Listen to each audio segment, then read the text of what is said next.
Em fevereiro de 1857 aportou no antigo porto de Rio Grande o vapor holandês Peter Vin, vindo do Oceano Pacífico após muitos meses no mar. O insólito da situação foi que, ao desembarcar, os marinheiros da embarcação colocaram em exposição aos moradores da localidade um famigerado homem-macaco, que causou consternação e admiração.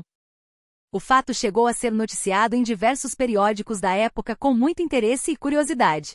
O tal homem-macaco apresentava traços típicos de um símio, mas com postura e gestos humanos, com a exceção que não falava. Muito provavelmente se tratava de um orangotango jovem capturado na Ásia, que a população do barco holandês, ou por desconhecimento ou por brincadeira, passou a exibir nos portos que visitava a população local. Como Rio Grande, ao mesmo tempo que era um porto marítimo, embora estivesse integrada ao comércio internacional, tal como qualquer cidade brasileira, ficará impressionada com o pitoresco fato. Porém, não deixou de causar impacto na época na sociedade e imprensa gaúchas.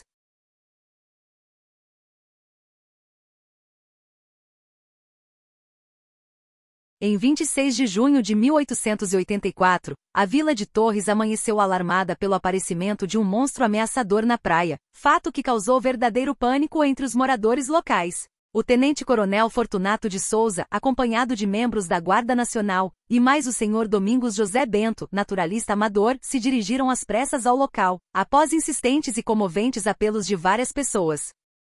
A surpresa ao se deparar com o enorme monstro na praia, já morto na praia por pescadores locais, foi constatar que se tratava de um mero leão marinho, surpreendentemente animal desconhecido pelos habitantes. Após os esclarecimentos dados por Domingos José Bento, recomendou-se aos pescadores para que não se impressionassem se avistassem tão logo outro exemplar, pois era um animal marinho comum cuja dieta não incluía humanos, mas principalmente anchovas.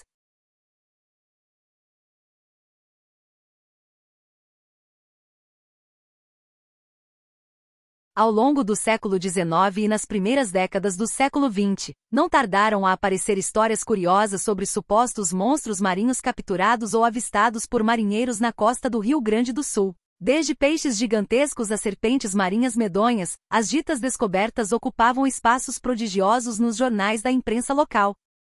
Casos de peixes monstruosos apanhados no litoral gaúcho são registrados em 1864, 1881, 1889, 1899, 1904, 1915 e 1929. Este caso de 1929 chegou a ser colocado em exposição em Rio Grande, Pelotas e Porto Alegre, por seu tamanho e forma descomunais. Além disso, era comum que espécies conhecidas de grande porte não fossem diretamente para venda e consumo, mas guardadas como verdadeiras relíquias por naturalistas diletantes ou colecionadores excêntricos.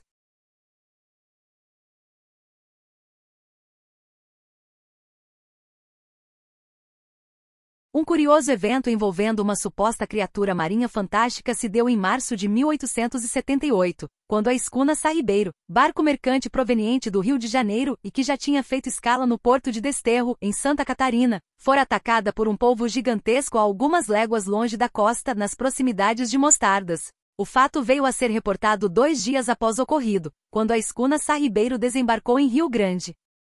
De fato, a escuna apresentava avarias na lateral de seu casco, fato observado e anotado pelo agente do Porto Aparício de Souza Soria. Os relatos dos ocupantes da embarcação foram demasiados coerentes e verossímeis, de acordo com o relatório da polícia local. Todavia, o fato ficou envolvido em mistério, pois 4 dias depois a escuna Sarribeiro partiu em retorno ao Rio de Janeiro. Pela impossibilidade de verificar o ocorrido com mais amplitude, o caso se perdeu nas crônicas dos jornais e fora meramente reportado pelo aspecto da curiosidade, até mesmo em periódicos da corte.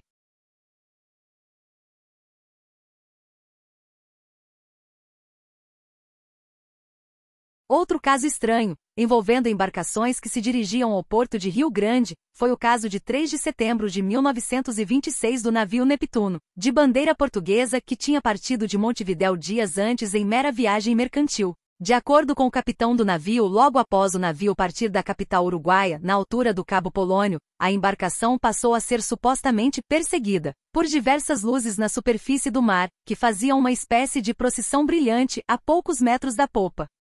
Após ter desaparecido brevemente, as luzes voltaram na altura da Barra do Chuí e ainda seguiram o navio até poucos quilômetros antes de ingressarem na Barra do Rio Grande. É dito que um dos tripulantes da embarcação chegou a atribuir o fato ao aparecimento de supostas sereias, mas seus companheiros o advertiram que as luzes não emitiam som. Como o navio chegou intacto ao porto de Rio Grande, apesar da evidente consternação do capitão e de seus marinheiros, o fato não gerou mais investigações das autoridades da época, que julgaram se tratar de uma espécie de fogo de Santelmo natural.